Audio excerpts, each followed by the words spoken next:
Ma tegin selle video tänu sellele, et mul Patreonis paluti, et ma seda teeksin. Kui sul on ka soovi mingit teatud videot tellida, siis mine hakka Patreonis liikmeks ja sealt leiad ka kõik minu videod, enne kui nad YouTube'i kanalile üldse kunagi üles laetakse. Lahendan Tartu Ülikooli füüsika sisseastumiseksami 10. ülesannet. Ja siin ülesandes meil on mingi auto, mis liigub mööda teed sirgjooneliselt ja see tee on tasapinnaline. Ja tal on mass on 1500 kilo. Talle mõjub veojõud, ehk siis jõud, mis teda nagu tahab edasi tõmmata. See on 1800 newtonit. Ja lisaks mõjub mingi takistusjõudu me ei tea. Aga see on see, mida nemad tahavad, et meie siin ülesandes leiaks.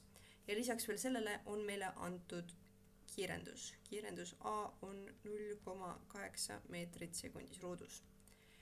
Ja nüüd ongi see, et nad tahavad, et me leiaks seda takistusjõudu. Ehk siis kui ma teen joonis, siis meil on mingisugune tasapinnaline tee, siin peal meil on auto. Ilmselgelt on see auto. Nüüd see liigub edasi. Ja me tahame leida siis seda takistusjõudu, ehk siis nagu, mis teda proovib edasi tõmmata, on see 1800, suurepärane joon. Nii. See 1800 newtonit on see, mis proovib teda edasi tõmmata. 1800. Ei tea, miks see niimoodi teeb. Hästi. Ehk siis 1800 newtonit ta tahab minna sinna suunas, aga samas on ka mingi takistusjõud, mis teda tõmbab teises suunas.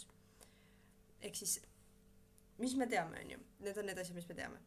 Nüüd, mida me saame leida? Kui me vaatame valemite lehte, mis mul ka siin on, siis mingi valem, mis meid saaks siin aidata, on see siin. Ehk siis kiirendus võrdub jõud jagatud massiga. Aga me saame seda kirjutada, siin oli kiirendus võrdub jõud jagatud massiga, sama hästi me saame kirjutada, siis kirjutan tegelikult niimoodi, et jõud võrdub A korrutada M, ehk siis resultantjõud, kõik jõud kokku on sama, mis kui ma korrutan kiirenduse massiga. Nüüd, mis me teame? Me teame kiirendust ja massi, ehk siis me saame selle tegelikult ära arvutada, ehk siis kiirendus meil on 0,8 ja mass meil on 1500 ja kokku see annab meile selle resultantjõu, ehk siis kõik jõud kokku annab meile on ju 1200 newtonit. Nüüd see on resultantjõud, ehk siis resultantjõud on takistusjõud ja veojõud kokku, ehk siis veojõud pluss takistusjõud. Nüüd, me teame on ju kahte asja siit, me teame resultantjõudu, ehk siis me teame seda 1200 newtonit ja me teame veojõudu. Veojõud meil on 1800 newtonit. Ja nüüd me saame siit ju välja arvutada takistusjõu.